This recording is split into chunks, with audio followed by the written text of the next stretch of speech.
오늘 함께 은혜 받으실 말씀은 마태복음 21장 33절부터 46절까지의 말씀입니다. 다른 한 비유를 들으라.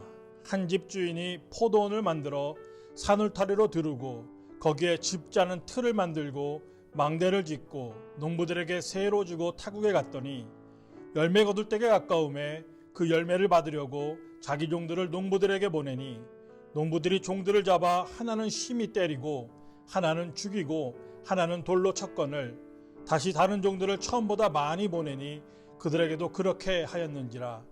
후에 자기 아들을 보내며 이르되 그들이 내 아들은 존대하리라 하였더니 농부들이 그 아들을 보고 서로 말하되 이는 상속자니 자 죽이고 그의 유산을 차지하자 하고 이에 잡아 포도원 밖에 내쫓아 죽였느니라. 그러면 포도원 주인이 올 때에 그 농부들을 어떻게 하겠느냐? 그들이 말하되 그 악한 자들을 진멸하고 포도원은 제때에 열매를 바칠 만한 다른 농부들에게 새로 줄지니이다. 예수께서 이르시되 너희가 성경에 건축자들이 버린 돌이 모퉁이의 머릿돌이 되었나니 이것은 주로 말미암아 된 것이요 우리 눈에 기이하도다 함을 읽어본 일이 없느냐? 그러나 내가 너희에게 이르노니 하나님의 나라를 너희는 빼앗기고 그날에 열매 맺는 백성이 받으리라. 이 돌 위에 떨어지는 자는 깨지겠고 이 돌이 사람 위에 떨어지면 그를 가루로 만들어 흩으리라 하시니 대제사장들과 바리새인들이 예수의 비유를 듣고 자기들을 가리켜 말씀하신 줄 알고 잡고자 하나 무리를 무서워하니 이는 그들이 예수를 선지자로 알미었더라. 아멘. 코로나19의 확산으로 많은 사람들이 여러 가지 어려움을 당하고 있으리라 생각이 됩니다. 외출 못하는 답답함도 오죽하겠습니까마는 또 병에 걸릴 수 있다는 두려움 때문에 우리 마음이 항상 긴장감에 있을 때도 있겠죠. 근데 또한 여기에 더해서 우리 크리스찬들에게는 요즘 기독교에 대한 반감으로 인하여 겪는 어려움도 있을 수가 있습니다. 얼마 전 국민일보에 보니까 이런 기사가 난 적이 있습니다. 통영에서 김해로 가는 시외버스를 탄 한 집사님이 버스 안에서 성경책을 읽고자 손에 성경책을 들고 탔는데 버스에 탔던 다른 사람들이 신천지 예수교 증거장막성전 신도로 오해해서 버스 안에서 이 집사님께 여러 사람이 면박을 주었다라는 기사가 있었습니다. 자기는 정통교회 신자라고 항변을 해봐도 도무지 믿어지지 않다가 버스 기사가 버스가 출발하려니 좀 조용해달라고 하니까 그제서야 잠잠해졌다는 얘기죠. 또 얼마 전에는 충남 천안의 줌밥 댄스 강사가 기독교의 교인이라는 소리가 나서 기독교인들이 또 욕을 먹기도 했습니다만 사실은 기독교 교인이 아니고 이단으로 인정된 기독교 복음선교회 즉 JMS 소속의 신자였던 것이 나중에 밝혀졌습니다만 교회를 안 다니는 분들은 신천지가 또는 JMS가 이단인지 정통교회인지 구분할 수 없기에 모든 사람들 우리 일반 기독교인들조차 손가락질하고 욕을 먹고 있는 시대가 되었습니다. 사실 이럴 때일수록 우리 믿는 자들이 더욱 소금과 빗된 사명을 다함으로 말미암아 더욱더 크리스천의 삶을 살아내야 될 때라 생각이 됩니다. 오늘 이 본문 말씀 포도원 소작인의 비유의 말씀을 통해서 우리가 크리스천의 삶을 산다는 것이 무엇을 의미하는지 한번 나누어 보고자 합니다. 오늘은 포도원 소작인의 비유를 예수님께서 말씀하신 장면입니다. 한 주인에게 포도원이 있어서 소작농들에게 새로 주고 타국에 떠나서 열매를 맺을 때가 되매 그 열매를 거둬 들이고자 종들을 보냈더니 이 소작농들이 이 종들을 때리고 겁박하고 돌려쳐서 돌려보내니 이 주인이 나중에는 자기의 아들을 보내서 이 열매를 거둬들이고자 하나 결국은 이 소작농들이 그 아들을 상속자로 하여 오히려 죽여버리게 되는 그런 내용을 담고 있습니다. 오늘 본문에서 이 포도원 주인은 우리가 너무 잘 아는 것처럼 하나님을 나타내고 있습니다. 그리고 포도원은 이스라엘과 그에 따른 이스라엘의 지도자들을 나타내고 있습니다. 오늘 이 포도원 소작인의 비유는 우리가 이사야 5장 1절에서 7절까지 이르는 포도원의 노래를 연상시킵니다. 이사야 5장 1절에서 7절의 포도원의 노래를 보면 하나님께서 이스라엘이라는 포도원을 세우기 위해서 모든 것을 아끼지 않고 좋은 것으로 베풀어 주셨는데 그곳에서 좋은 포도가 나기는커녕 오히려 들포도가 맺혔다라는 내용을 담고 있습니다. 그리고 그 마지막 절인 이사야 5장 7절은 이렇게 되어 있죠. 무릇 만군의 여호와의 포도원은 이스라엘의 족속이요 그가 기뻐하시는 나무는 유다 사람이라. 그들에게 정의를 바라셨더니 도리어 포악이요 그들에게 공의를 바라셨더니 도리어 부르짖음이었더라. 좋은 포도를 원해서 하나님께서 많은 것을 이스라엘에게 베풀어 주셨음에도 불구하고 그들이 맺은 것은 들포도였다라는 얘기를 하고 있는데 이 이사야 5장 1절부터 7절까지의 포도원의 노래를 마음에 새기면서 오늘 말씀을 다시 한번 읽어갔으면 좋겠습니다. 오늘 45절에 보면 오늘 이 예수님의 비유를 듣고 있는 대상자들이 누구인지 잘 나와 있습니다. 바로 그 대상이 1차적으로는 대제사장들과 장로들 그리고 바리새인들임을 나타내고 있습니다. 이들이 누굽니까? 이스라엘의 종교와 정치를 책임지고 있는 이스라엘의 지도자들입니다. 이들의 역할은 하나님의 백성들이 하나님의 뜻에 맞게 살도록 이끌어야 될 책임이 있는 자들이지요.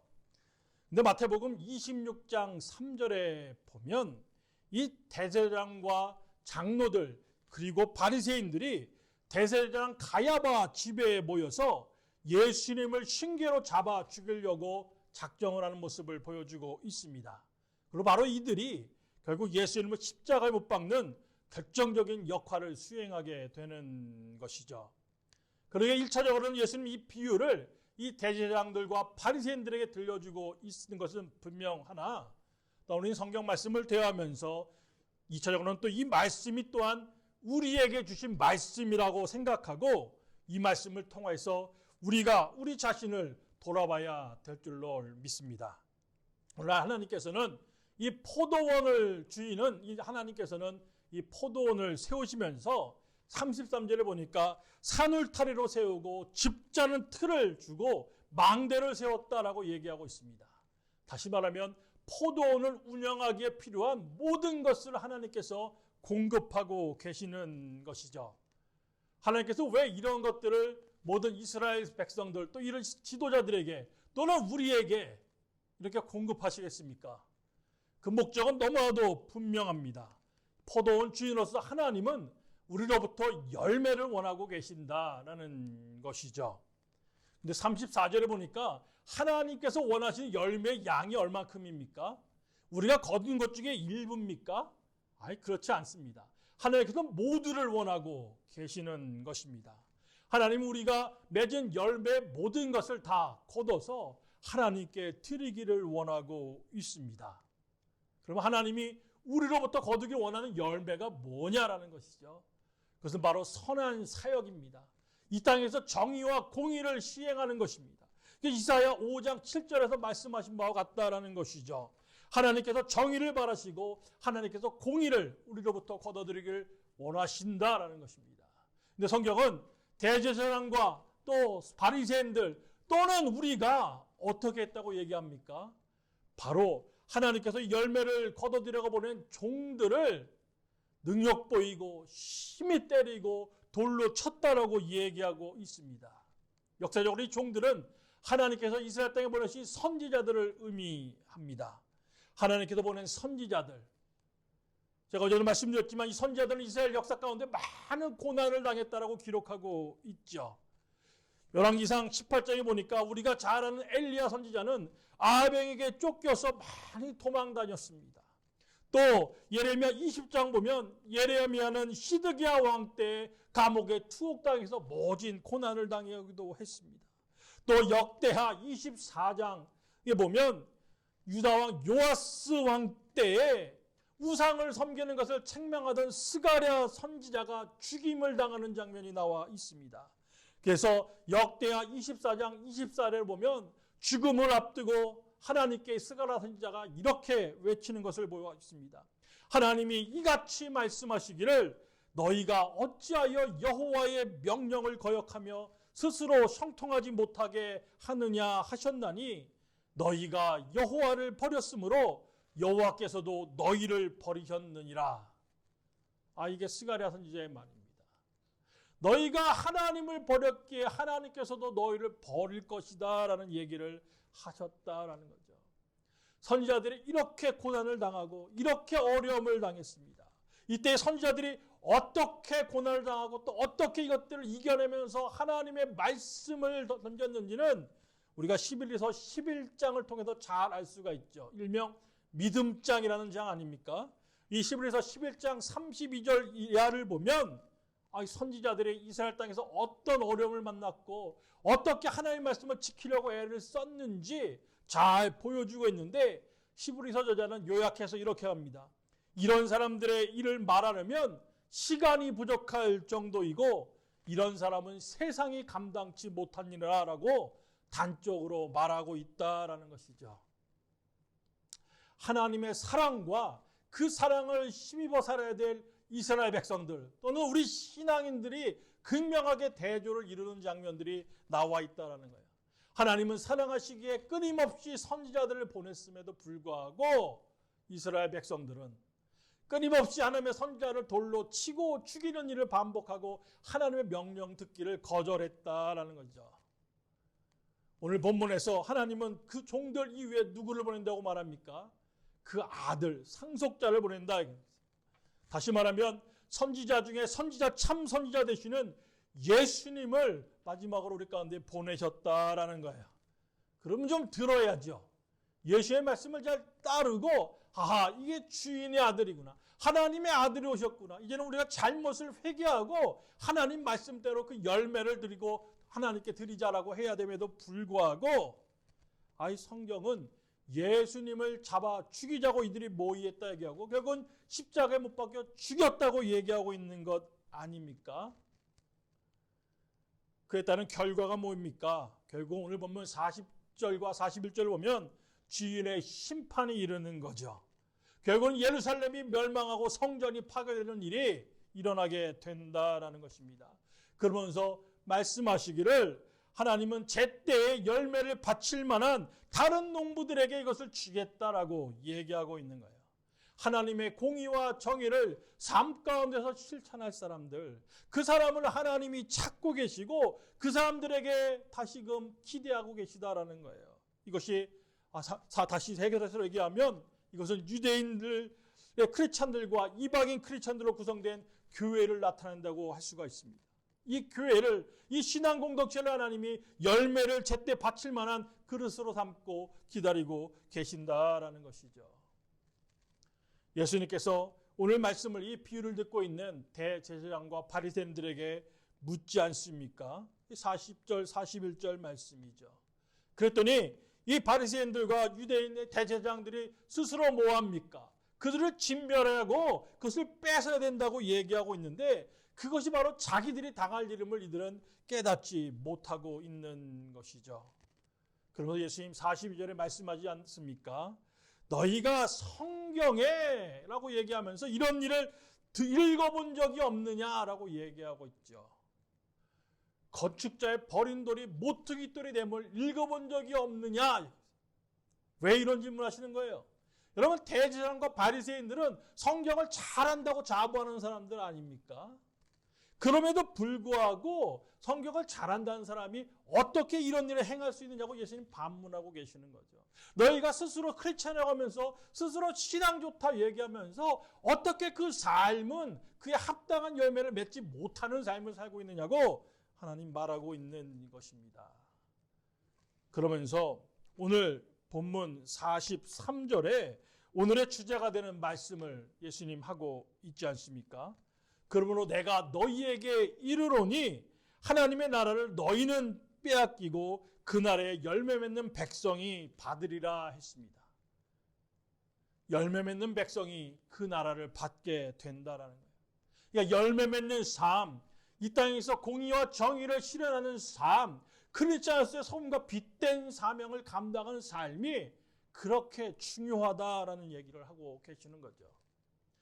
여러분, 우리가 깊이 고민해야 될 것은 교회와 크리스천이 어떻게 생각하고 행동하냐에 따라서 교회와 크리스천이 세상의 소금과 빛이 될 수도 있지만 그 반대로 세상의 손가락질을 받을 수도 있다라는 것을 우리가 명심해야 된다는 겁니다. 이 땅에서 기독교, 즉 교회가 성장하지 못하고 크리스천들이 어려움을 겪는 원인은 불교와 이슬람교와 같은 타종교 때문도 아니고 신이 없다고 하는 무신론자 때문도 아니고 또 지금 코로나19의 확산 때문도 아닐 수가 있습니다. 여러분, 궁극적으로 세속주의가 문제 아니겠습니까? 좀 더 정확히 말씀드리자면 세속에 물든 크리스찬들이 문제다라는 거예요. 항상 내부의 적이 더 무서운 법이죠. 우리가 크리스찬이라고 하면서도 크리스찬답게 살지 못할 때 그 선하지 못한 영향력은 우리 스스로를 약하게 만든다라는 거예요.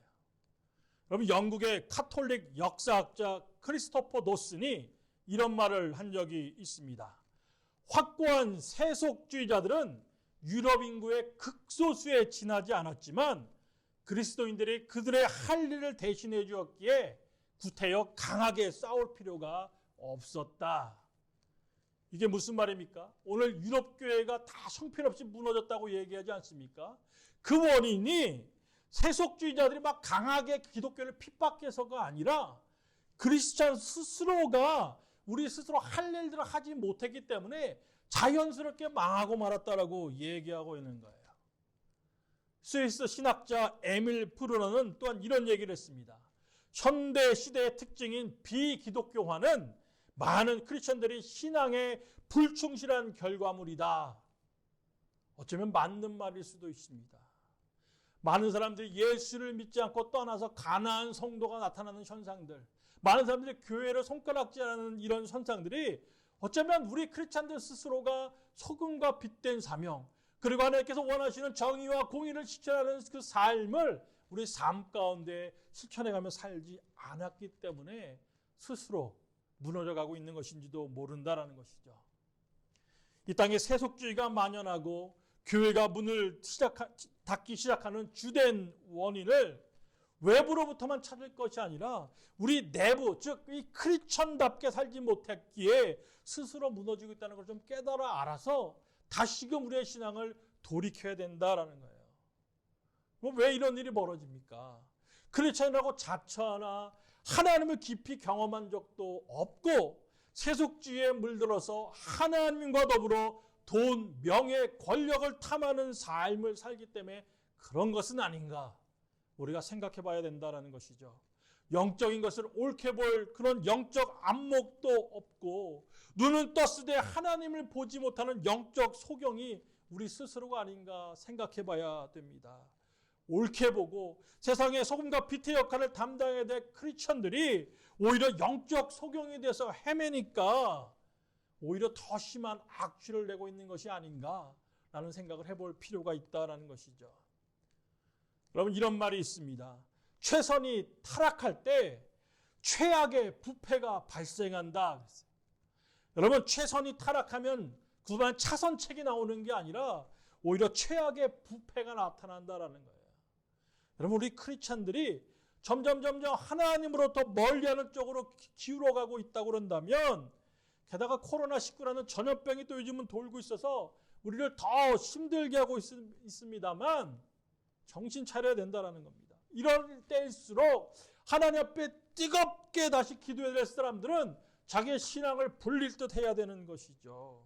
기도를 통해서 하나님의 능력과 은혜를 간구하고 더욱 깊이 경험함으로 말미암아 그 은혜로 힘입어 세상의 소금과 빛된 사명, 세상의 공의와 정의를 실현하는 그런 실천하는 삶을 우리가 살아야 된다라는 것입니다. 이기적이 아닌 이타적인 삶으로 세상을 향해 믿지 않은 사람들을 향해 손을 내밀고 또 외쳐야죠. 하나님이 살아계시다라고 말입니다. 그런 은혜가 우리 가운데 오늘 하루도 충만하기를 축원드리겠습니다. 성경에서 말씀하신 것처럼 하나님께서는 포도원을 성장시키고자 필요한 모든 것들을 다 주셨습니다. 아무리 어렵다 하더라도 하나님께서는 우리에게 필요한 은혜를 충만하게 내려주실 수 있는 분이라는 거죠. 우리가 열심을 다해서 믿음을 가지고 이겨내고자 하면, 또 선을 베풀고자 하면 얼마든지 그러한 삶을 살 수 있을 줄로 믿습니다. 오늘도 하루가 시작이 되었습니다. 이날도 하나님 말씀 따라 기도하고 또 실천하는 삶을 삶으로 말미암아 승리하는 하루를 보내시기를 축원드리겠습니다.